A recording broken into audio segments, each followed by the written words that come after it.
ಧನುರ್ರಾಶಿ ಗ್ರಹಗತಿಯ ದೃಷ್ಟಿಯಿಂದ ಮುಂದಿನ ದಿನಮಾನದಲ್ಲಿ ಬಹಳ ಅನತಿ ದೂರದಲ್ಲಿ ನಿಮ್ಮ ಕೆಲಸ ಬದಲಾವಣೆ ಆಗಬಹುದು, ನಿಮ್ಮ ಸಂಬಳ ಹೆಚ್ಚಾಗಬಹುದು, ಬಡ್ತಿ ಸಿಕ್ಕಬಹುದು. ಈ ಎಲ್ಲ ಸೂಚನೆಗಳಿದೆ. ನಿಮ್ಮ ಕರ್ತವ್ಯವನ್ನು ತುಂಬ ಪ್ರಾಮಾಣಿಕವಾಗಿ ಮಾಡಿದಾಗ ಮಾತ್ರ ಇದೆಲ್ಲವೂ ಕೂಡ ಆದಷ್ಟು ಬೇಗ ನೆರವೇರ್ತಕ್ಕಂಥದ್ದಾಗುತ್ತೆ. ಹೊಸ ಮನೆಯನ್ನು ಕಟ್ಟತಕ್ಕಂಥದ್ದು, ಖರೀದಿ ಮಾಡ್ತಕ್ಕಂಥದ್ದು ವಿಚಾರ ಪ್ರಸ್ತಾಪಕ್ಕೆ ಬರುತ್ತೆ. ಯೋಗ ಬಂದಾಗ ಅದೂ ಕೂಡ ನಿಮಗೆ ನೆರವೇರುತ್ತೆ ಅಂತಕ್ಕಂಥದ್ದು. ಕೆಲಸದ ನಿಮಿತ್ತವಾಗಿ ದೂರದೂರಿಗೆ ಪ್ರಯಾಣ ಮಾಡ್ತಕ್ಕಂತಹ ಸೂಚನೆಗಳು ಹೆಚ್ಚಾಗಿ ಕಾಣ್ತಾ ಇದೆ. ನಿಮ್ಮ ಜೀವನದಲ್ಲಿ ಹಲವಾರು ರೀತಿಯ ಬದಲಾವಣೆಗೆ ಇದೊಂದು ಪರ್ವಕಾಲ ಅಂತ ಹೇಳಿ ಭಾವಿಸುವಂಥದ್ದು. ಮಾನಸಿಕವಾಗಿ ಯಾವುದೇ ರೀತಿಯ ವಿಕಾರಕ್ಕೆ, ಬದಲಾವಣೆಗೆ ಅವಕಾಶವನ್ನು ಮಾಡಿಕೊಡಬೇಡಿ. ತಟಸ್ಥ ನೀತಿಯನ್ನು ಅನುಸರಿಸಿ. ಯಾವ್ಯಾವುದು ಗ್ರಹಗತಿಯ ದೃಷ್ಟಿಯಿಂದ ಯಾವ ಕಾಲದಲ್ಲಿ ಆಗಬೇಕೋ ಆಗ ನಡೆದೇ ತೀರುತ್ತೆ ಅನ್ನುವಂಥದ್ದು, ಆ ತತ್ವದ ಸಂದೇಶ ನಿಮಗೆ ಗೊತ್ತಿರಲಿ ಅಂತಕ್ಕಂಥದ್ದು. ಮಾತಾಪಿತೃಗಳನ್ನು ಪ್ರಾರ್ಥನೆ ಮಾಡಿ, ತಂದೆ ತಾಯಿಯರ ಹಿರಿಯರ ಆಶೀರ್ವಾದವನ್ನು ಬೇಡಿ, ಅವರ ಮಾರ್ಗದರ್ಶನವನ್ನು ಪಡ್ಕೊಳ್ಳಿ. ಶುಭವಾಗಿ.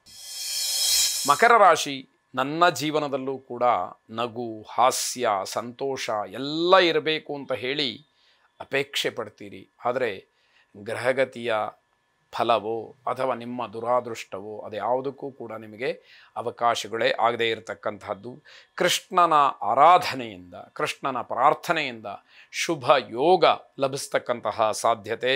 ಹಾಸ್ಯ ಕಲಾವಿದರು, ಮಿಮಿಕ್ರಿ ಇತ್ಯಾದಿಗಳನ್ನು ಮಾಡ್ತಕ್ಕಂಥವ್ರಿಗೆ ಬಹಳ ಶುಭವಾದಂತಹ ದಿವಸ.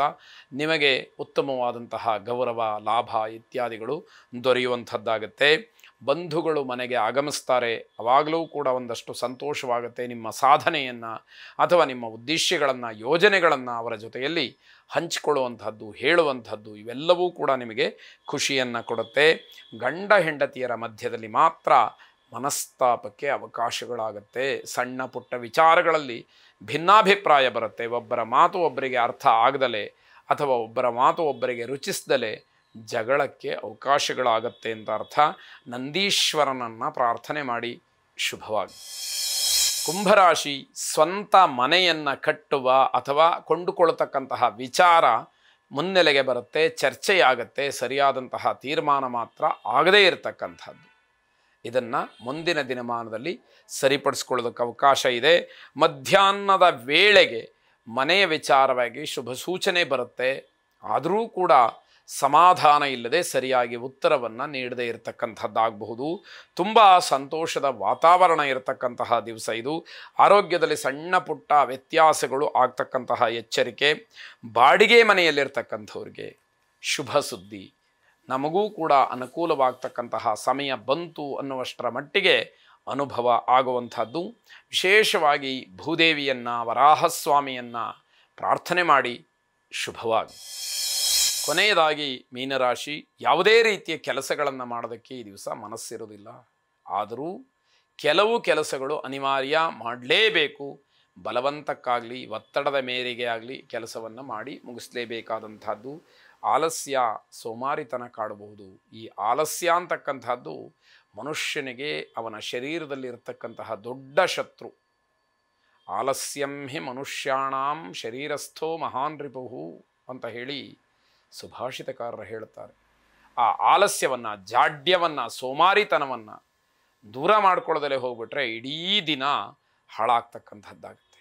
ಏನೇನು ಒಳಿತಾಗಬೇಕೋ ಅದೆಲ್ಲದಕ್ಕೂ ಕೂಡ ಕೆಡಕು ಅಂತಕ್ಕಂತಹದ್ದು ಆವರಿಸ್ಕೊಂಡು ಬಿಡುತ್ತೆ ಅನ್ನುವಂತಹ ಅರ್ಥ.